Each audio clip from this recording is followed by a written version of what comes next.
അസ്സലാമു അലൈക്കും വറഹ്മത്തുള്ളാഹി വബറകാതുഹു. സുന്നി വിദ്യാഭ്യാസ ബോർഡ് ഇംഗ്ലീഷ് മീഡിയം സ്കൂളുകൾ 7ാം തരത്തിലേക്ക് തയ്യാറാക്കപ്പെട്ട ഉലൂമുദ്ദീനിന്റെ ദഫ്തർ ത്വാലിബ് അഥവാ വർക്ക് ബുക്കാണ് വായിക്കുന്നത്.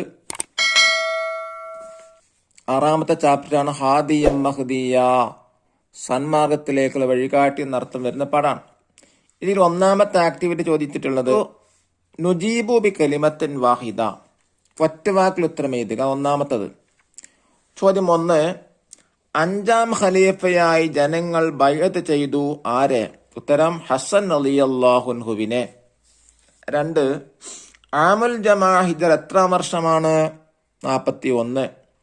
1ാമത്തെ ചോദ്യം ഉമവി ഖലീഫമാരുടെ എണ്ണമെത്ര? 14. 4ാമത്തത് ഉമവികൾ എത്ര വർഷം ഭരണം നടത്തി? 91. 5ാമത്തെ ചോദ്യം ഖുബ്ബത്തു സഖറ സ്ഥിതി ചെയ്യുന്നത് എവിടെ? ബൈത്തുൽ മഖ്ദിന് സമീപത്തുള്ള പാറക്കരികിൽ. ചോദ്യം 6, ഉമവി മസ്ജിദ് സ്ഥിതി ചെയ്യുന്ന പട്ടണം? ഡമസ്കസ്. ഇനി 2ാമത്തെ ആക്ടിവിറ്റി എന്താ? നുകമ്മിൽ, ഫിൽ ഇൻ ദ ബ്ലാങ്ക് ആണ്. 1, ഉമവി ഭരണം ഹിജ്റ 41 മുതൽ 132 വരെ നീണ്ടു നിന്നു. 2ാമത്തത് ഉമവി ഖിലാഫത്തിൽ ഏറ്റവും ശക്തനായ ഭരണാധികാരി അബ്ദുൽ മലിക് ആയിരുന്നു. ചോദ്യം 3, ഉമവി ഖിലാഫത്തിൽ ഏറ്റവും പ്രസിദ്ധനും സച്ചരിതനുമായ ഭരണാധികാരി ഉമർ ബിൻ അബ്ദുൽ അസീസ് റളിയല്ലാഹു അൻഹു ആണ്.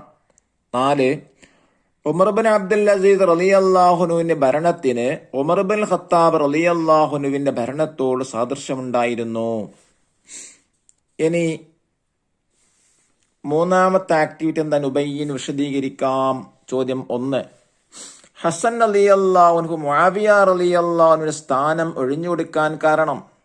ഉത്തരം അനൈക്യം ഒഴിവാക്കാൻ വേണ്ടി.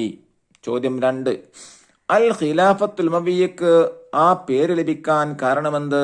ഉത്തരം മുആവിയ റളിയല്ലാഹു അൻഹുവിന്റെ സ്ഥാനാരോഹണത്തോടെ ഖിലാഫത്ത് ബനൂ ഉമയ്യ കുടുംബത്തിലായതുകൊണ്ട്. ചോദ്യം 3, അബ്ദുൽ മലിക് അബ്ദുല്ലാഹ് ബിൻ സുബൈർ റളിയല്ലാഹു അൻഹു കൊല്ലപ്പെട്ടു എങ്ങനെ? ഉത്തരം ഉമവി കുടുംബത്തിലെ അബ്ദുൽ മലിക്കിന്റെ സൈന്യവുമായി നടന്ന ഏറ്റുമുട്ടലിൽ. ഇനി 4ാമത്തെ ആക്ടിവിറ്റി തഖ്സീസാണ്. 1, ഉമവി ഭരണകാലത്തെ നേട്ടങ്ങൾ എന്ന വിഷയത്തിൽ പ്രബന്ധം തയ്യാറാക്കുക. നമ്മുടെ പാഠത്തിലും തന്നെ നേട്ടങ്ങൾ കൊടുത്തിട്ടുണ്ട്, അത് പ്രബന്ധമായിട്ട് എഴുതാം. ഉമവികളുടെ കാലത്ത് രാജ്യത്തിന് പല നേട്ടങ്ങളുണ്ടായി. 1, അറബി ഭാഷയ്ക്ക് വൻ പ്രചാരണം ലഭിച്ചു. 2, കവിത, പ്രസംഗം, രചന തുടങ്ങിയ അറബി സാഹിത്യ ശാഖകൾ പുരോഗതി പ്രാപിച്ചു. ഇൽമിൽ ഖുർആൻ, തഫ്സീർ, ഹദീസ്, ഫിഖ്, വ്യാകരണം തുടങ്ങിയ വിജ്ഞാന ശാഖകൾ രൂപപ്പെട്ടു. അറബി ലിപിക്ക് പുള്ളിയ, ഹറക്കത്ത് മുതലായവ നടപ്പിലാക്കുകയും അത് വ്യവസ്ഥാപിതമാവുകയും ചെയ്തു. 3, വിവർത്തനവും ചരിത്രചര്യയും ആരംഭിക്കുകയും വൈജ്ഞാനിക മുന്നേറ്റമുണ്ടാവുകയും ചെയ്തു. 4, രാഷ്ട്രം സാമ്പത്തികമായി വൻ അഭിവൃദ്ധി നേടി. ഉമർ ബിൻ അബ്ദുൽ അസീസ് റളിയല്ലാഹു അൻഹുവിന്റെ കാലത്ത് സകാത്ത് വാങ്ങാൻ അർഹരില്ലാത്ത വിധം എല്ലാവരും സമ്പന്നരായി. 5, രാജ്യം കൂടുതൽ വിസ്തൃതമായി.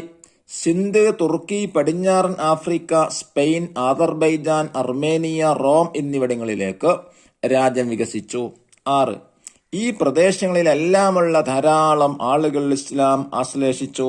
7, ആഭ്യന്തര കലഹങ്ങൾ ധാരാളമുണ്ടായെങ്കിലും ഉമർ ബിൻ അബ്ദുൽ അസീസ് റളിയല്ലാഹു അൻഹുവിന്റെ കാലത്ത് രാജ്യത്ത് ശാന്തിയും സമാധാനവും പുനഃസ്ഥാപിക്കപ്പെട്ടു.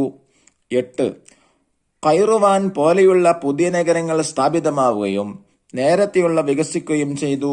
9, ബൈത്തുൽ മഖ്ദിസിലെ ഖുബ്ബത്തു സഖറ, ഡമസ്കസിൽ ഉമവി മസ്ജിദ് തുടങ്ങിയ മനോഹരവും പ്രൗഢവുമായ നിർമ്മിതികളുണ്ടായി.